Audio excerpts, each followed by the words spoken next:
Okay, imagine the Pope creates a business opportunity where thousands of people invest their life savings, risk everything they own, and most of them die broke, but the people at the top get wildly rich. Now imagine this happens 8 times. Same pitch, same promises, same results. Welcome to the Crusades, history's most successful and deadly multi-level marketing scheme. And yes, I'm completely serious. It's 1095, and Pope Urban II has a problem. His business partner in the East, the Byzantine Empire, is getting destroyed by the Seljuk Turks. They're losing territory, losing money, and they're begging the Pope for help. Now, the Pope could just ignore this. It's not technically his problem. The Byzantines are Orthodox Christians, he's Catholic, they don't even like each other that much. But Urban II sees an opportunity.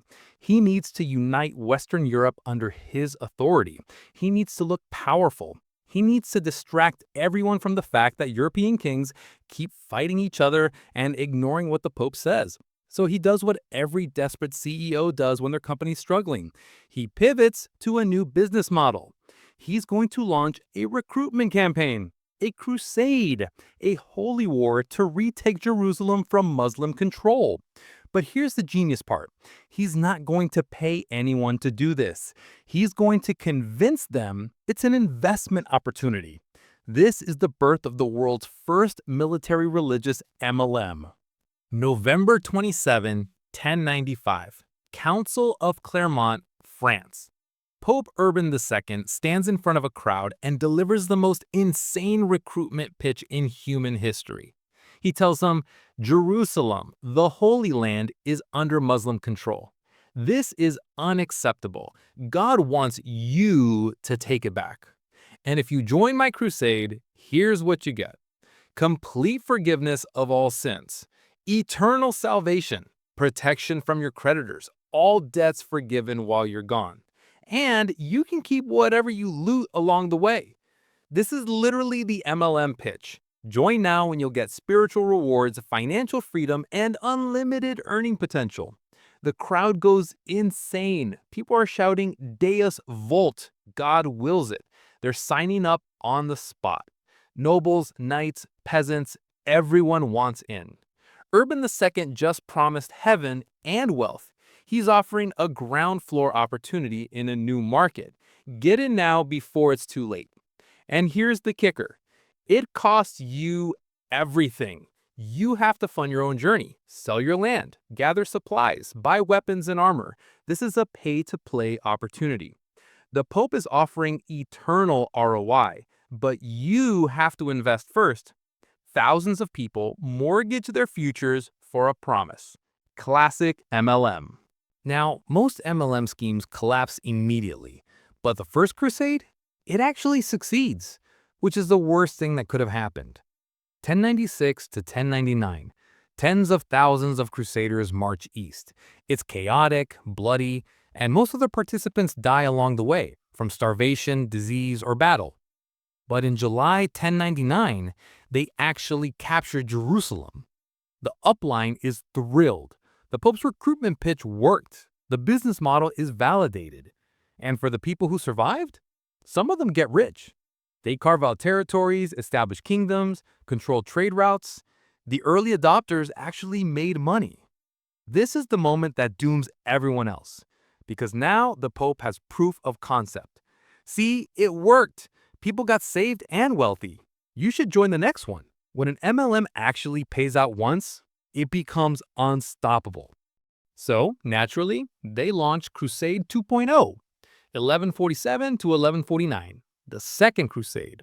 New recruitment pitch, same promises. Kings lead this one. It's becoming mainstream. It's a complete disaster. They don't capture anything significant. Most crusaders die or go home broke. But the upline doesn't admit failure. They blame the participants. You didn't have enough faith. You weren't committed enough. The next campaign will work better. Then, Crusade 3.0 in 1189, the Third Crusade. This one has celebrity endorsers. Richard the Lionheart of England, Philip II of France, Frederick Barbarossa of Germany. Massive recruitment, huge investments. Everyone's convinced this is the one that will pay off. Richard fights brilliantly, wins some battles, negotiates a treaty, and then goes home without retaking Jerusalem. The main objective? Not achieved, but the marketing spins it as a success anyway. We secured access for pilgrims. That's basically winning. The participants are starting to notice a pattern. Initial promise, massive investment, underwhelming results, blame the downline, launch another campaign. But people keep signing up because the first crusade worked, and maybe they'll be the lucky ones in the next round. Then we get to 1202, the fourth crusade. This is where the whole thing goes completely off the rails and reveals what it really is, a scam to enrich the people at the top. The new Pope, Innocent III, announces another crusade to retake Jerusalem. Standard pitch. People sign up, gather in Venice to sail east. But there's a problem. They don't have enough money to pay for the ships. Enter the Venetians, specifically the Doge of Venice, a guy named Enrico Dandolo. He's basically a regional manager who's gone rogue. Dandolo says, "I'll transport you, but you have to do a little favor for me first. Just a small detour." The Crusaders agree. They need those ships. First detour? Attack Zara, a Christian city that's competing with Venice economically. The Crusaders sack their fellow Christians to pay their transportation debt. The Pope is furious and excommunicates everyone. They ignore him. Second detour? Dandolo convinces them to attack Constantinople, the Byzantine Empire, the original business partner who asked for help in the first place. The Crusaders sack Constantinople in 1204. They loot one of the richest cities in Christendom. They destroy priceless artifacts. They massacre Christians. They never get anywhere near Jerusalem. The Venetians get absurdly wealthy from the plunder. This is the equivalent of your upline convincing you to rob your own family to pay them back for the starter kit. The Fourth Crusade is the moment everyone should have realized this was a scam, but they didn't. They launch Crusade 5. Failure. Crusade 6. Failure. Crusade 7. Failure. Crusade 8. Failure. Each one promises this time it'll work. Each one has a new angle, a new strategy, a new reason why the previous ones failed. The Fifth Crusade attacks Egypt instead, gets stuck, forced to surrender. The Sixth Crusade is led by an excommunicated emperor who negotiates Jerusalem back through diplomacy, not fighting. And everyone's confused about whether that counts. The Seventh Crusade? Led by King Louis IX of France, a genuinely pious guy who truly believes. He gets captured in Egypt and has to pay a massive ransom. Dies on the next attempt. By the Eighth Crusade in 1270, nobody even cares anymore. Louis IX dies of disease in Tunisia and everyone just goes home.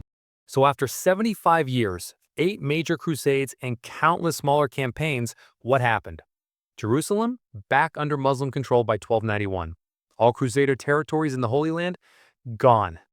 Tens of thousands of Crusaders dead.